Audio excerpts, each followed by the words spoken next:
It seems my husband has been possessed by a devil. I'm giving this house to Susan. If you oppose me, we're getting a divorce. He's planning to give our house, which is under my name, to our eldest son's wife? Old hag, get out of here ASAP. The wife who got my husband on her side. I'm changing it to my name, LOL. I can handle a monthly mortgage of about $1,800 easily. It seems my eldest son has joined her. Well, I don't have any attachment to this filthy house anymore. I'll move out then. I will make sure all three of you go to hell. Prepare yourselves. My name is Grace, and I'm 60. I work in an executive position in a major corporation. I live with my husband, Robert, who is 2 years younger. Last year, we renovated our house for our future. Our house was built by my father, and it's quite old. For that reason, it was really worn out, and we wanted to make it easier to live in as we approach our old age. However, because of our age, the loan is a bit high at $1,800. However, it's not an amount we can't afford, and I was told that the loan would be approved since I work in an executive position at a major company. By the way, Robert is a manager at a small restaurant, and his income is less than mine, so apparently it's easier for me to get a loan. It would be difficult for me to keep paying off the loan with my income. It was originally your father's house, and now it's in your name. I feel bad, but could you pay the entire amount? I'll make up for it by contributing more to our living expenses. We discussed this together and decided to renovate. Our home has become so beautiful and comfortable that it's almost unrecognizable. I was so happy that by renovating the house where I had spent my childhood, I could continue to live there forever. That's what I thought. I never thought the day when I would have to leave this house would come. One day, my smartphone vibrates. I'm getting married. I was told this by my eldest son, Jack, over the phone. Jack is 31 years old and a section chief at a major company. Our eldest son has always been diligent, dedicating himself to studying and club activities. He's also very dedicated to his work after being an adult. Because of that, I hadn't heard any rumors about his love life. I was really curious about the woman that Jack was thinking of marrying. Indeed, very intriguing. What kind of woman could she be? If Jack likes her, she must be wonderful. But I wonder if she's scheming something, taking advantage of Jack's lack of dating experience. I was half excited, half anxious about the woman our son would be bringing home for the first time. Then came the day of meeting her. A neat woman with brown hair and wearing a white chiffon dress showed up. I'm Susan, nice to meet you. She had very good manners and a neat appearance, making a great first impression. Nice to meet you, Dad, Mom. Showing her clean white teeth, she smiled at us. I can entrust Jack to her. That's what I was thinking, and Robert also seemed to feel the same way, smiling broadly. She's a good girl, as Robert murmured quietly. I'm very pleased to hear that from you, sir. I'm looking forward to getting along with you, she said, clutching Robert's hand and looking into his eyes. What on earth is she doing? Surprised by her close distance, I pulled back a bit. Jack seemed surprised too, but Robert didn't seem bothered. I wasn't jealous, but it was not a pleasant feeling. What are you doing? Thinking it wasn't good for Jack, I addressed Susan. Then, in a flustered manner, she said, Oh, I'm sorry. I shouldn't have done that on our first meeting. I'm really sorry. And immediately let go of Robert's hand. I often hear from everyone that I don't understand personal space. I don't mean any harm, I just end up doing it. I'm really sorry. She doesn't seem like a bad person. But I couldn't hide my surprise at her behavior even though my first impression was good. But Jack was head over heels for her. Also for her behavior. You know, Susan may not understand personal space, but I think that's one of her good points. She approached me even though I'm shy and have trouble approaching women. That's why I'm able to be in a relationship with Susan and even considering marrying her. I didn't expect the usual introverted Jack to change this much due to Susan's behavior. I entrust Jack to you. I had a lot of speculation, but I recognized she's a good person. I approved their marriage. And then things moved quickly and they got married a few weeks later. I wished them all the happiness from the bottom of my heart. Half a year after their marriage, one day. I'm home, huh? When I got home from work, I saw a woman's shoes at the entrance. In the living room, there was Susan. Ah, welcome back, mother-in-law. Looking at the table, there was lots of empty cans and bottles of booze. It seemed they had been drinking. What is this? Why were they having a drinking party without Jack? Being curious, I asked. Well, when I was coming back home from work, I bumped into Susan. She said she wanted to get along with me better, so we decided to have a drink. But I'm broke before payday, so I suggested we drink at home. Why have a drinking party at home? It would be better if Jack was also there, and I didn't want to intrude on the newlyweds. They could have just drank at Jack and Susan's place. I asked while tilting my head. It would have been fine at our place, but this house is so beautiful. And right now, our place is a mess. Susan, who wasn't pronouncing words properly. I was surprised because she usually speaks politely, but she started speaking casually, probably because she was drinking. But why were they drinking together? Why didn't you invite Jack? For a daughter-in-law to come to her in-laws' house alone, and to come for drinks while they're newlyweds, I think it's a little out of the ordinary. From the moment I saw the two of them, I had been looking for Jack. Jack is, he's so caught up in the busy season at work, and I've been working overtime nonstop. That's why I'm just so lonely. Susan starts to cry as she says this. Shush now, Susan, it's not your fault. The one to blame is Jack for leaving his newlywed wife alone. Robert begins to console her, stroking her hair. Oh, daddy-in-law. What a bizarre scene. It's rather nauseating. Hey, Robert, Susan is your daughter-in-law. It's disrespectful to Jack. You shouldn't act like this. I scold Robert for his inappropriate behavior, but then... Don't scold daddy-in-law, please. Susan stands up for Robert. What? Her response was so absurd I couldn't help but blurt out my confusion. I had a lot to say, but after a tiring day at work, I couldn't be bothered. I'm going to take a bath. Please clean up after. I sigh as I head to the bathroom to escape. Then I call Jack to explain the situation. He says he'll stop working and come to pick Susan up right away. I see Susan as a bit eccentric, but Jack must really love her to be willing to leave work and come get her. But it might be a bit challenging to live with her after marriage. I may not be the best mother-in-law, but once Jack arrives, I've decided to offer him some advice on married life. Time flies as I soak in the tub, lost in thought. Feeling a bit lightheaded, I head to the living room, where I find Jack has arrived to pick up Susan. Or so I thought. But despite having driven here, he's drinking. Jack, you drove here, right? You're not supposed to drink. I question him, and he cheerfully replies in a tipsy state. No, Susan said she wanted to drink, so I decided to stay the night. I'm glad my son will be staying over. But the daughter-in-law who's left a bad impression is here too, and all of a sudden, I'm honestly baffled. But Jack's already been drinking. I can give you guys a lift. I really don't want the daughter-in-law to stay over. Despite being tired, I propose to drive them home. But then... No, I feel bad for you. You must be tired too. How about you join us for a drink? Jack suggests with an easygoing smile. I can't say anything more. Huh? At this moment, something felt off. Suddenly, Susan cracked a mischievous smile. Yes, indeed. It was as if she was laughing at my bewildered state. It's just my imagination, right? I tried to convince myself it was just a misunderstanding, but in fact, her incredibly terrific plan had already begun at that point. The next day, Susan kept apologizing for her blunder. I'm truly sorry, she said and left, and I felt relieved as if a storm had passed. Then that day when I got home, Susan was there again. There was no sign of Jack. I was filled with a sense of despair, but the situation was different from the day before. I'm sorry to disturb you again, but I really wanted to apologize, she said, offering me some sweets. I guess I got carried away. My bad. Robert seemed remorseful. It was a bit annoying, but they seemed to be reflecting, so I should let it go this time. I forgave them. Thank you. And maybe because Susan felt quite awkward about the whole thing, she stopped coming over. Frankly, I didn't want to deal with her much, so I was grateful for the outcome. So I thought. Until one day. Robert came to me with a serious face, saying he had something to talk about. As I was wondering what it was and stayed in the living room, Jack and Susan came home. It's been a while.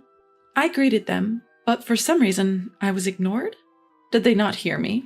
As I was wondering, Robert suddenly shouted, I'm giving this house to Susan. If you object, We're getting a divorce. What? As I thought he was suddenly blabbering about he's giving the house to Susan, I didn't understand.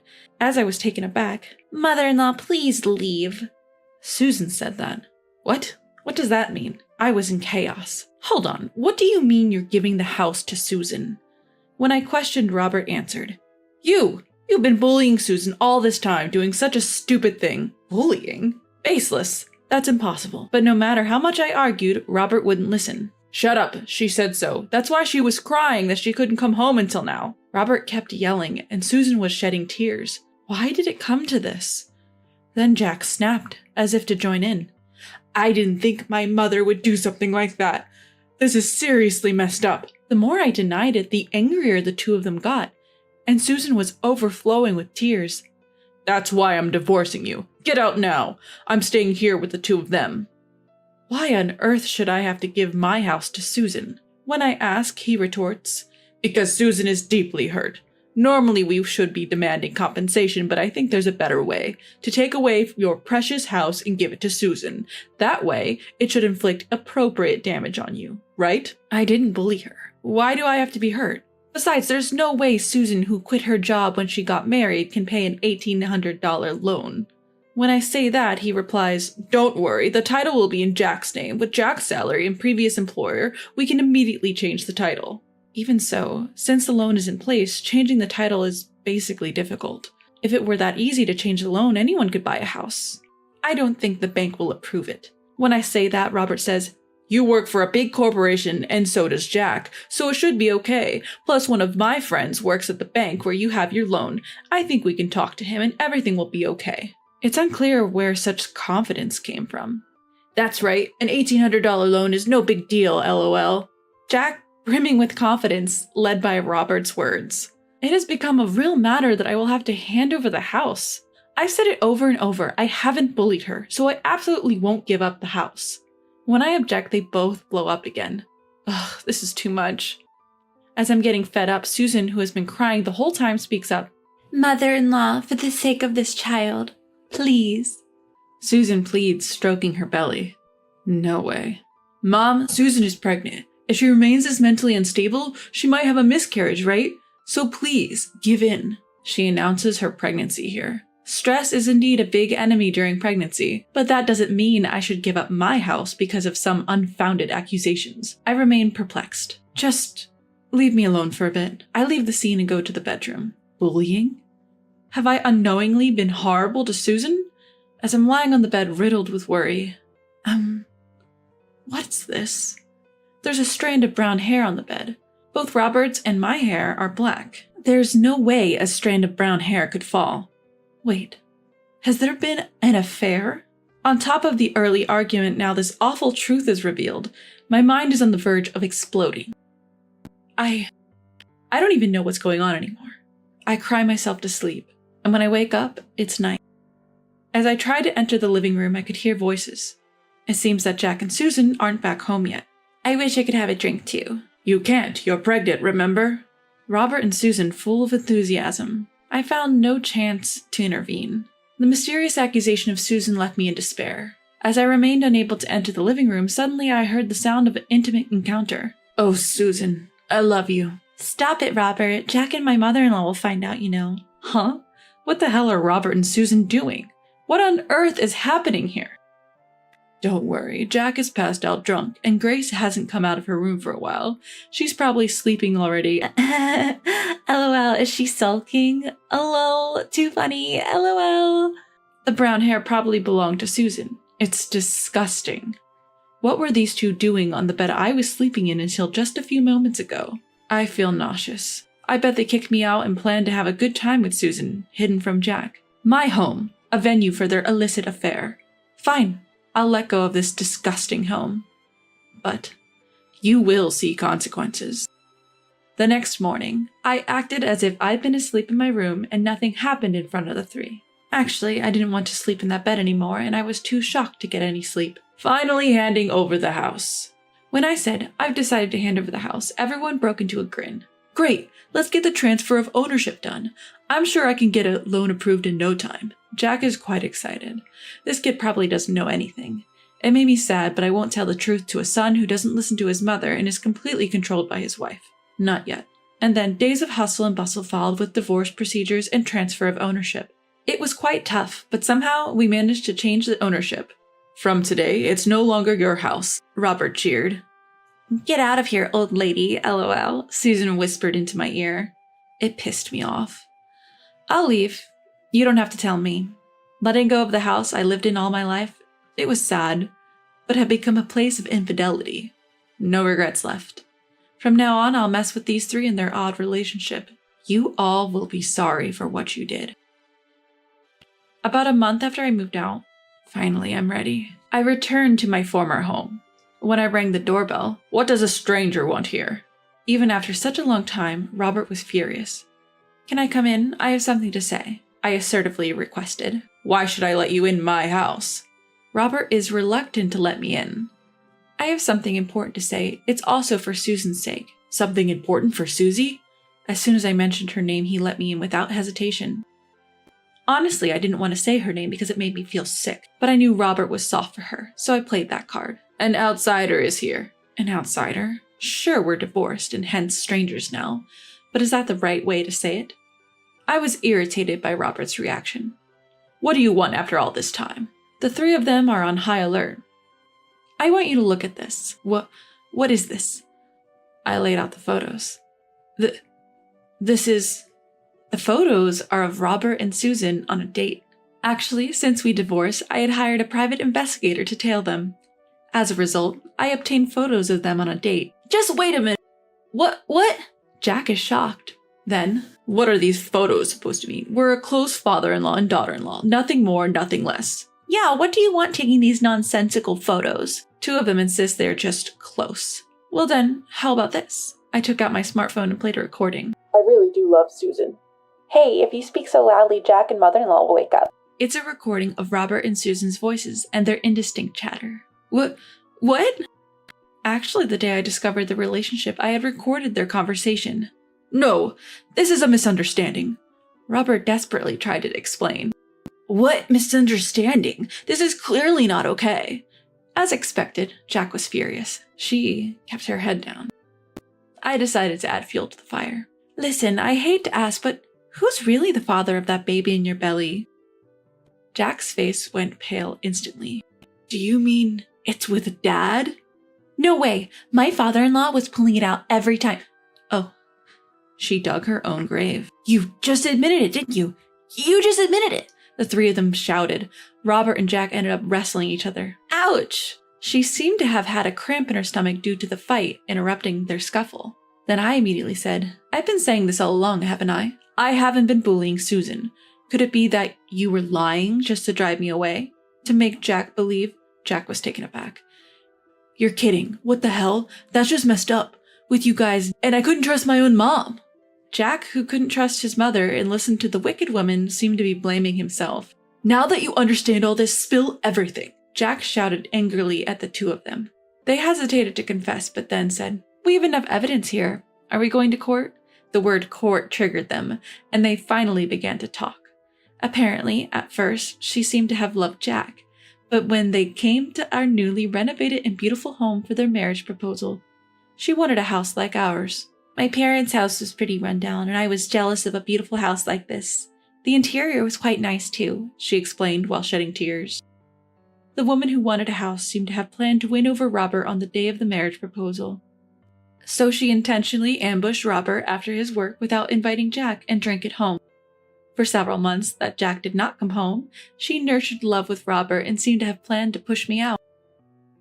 "Then you should have proposed to live together from the beginning." When I said that, she paused and then answered, I have a bad image of a mother-in-law. My mom and grandma at home fought every day because grandma was bullying my mom. I didn't want to live with a mother-in-law.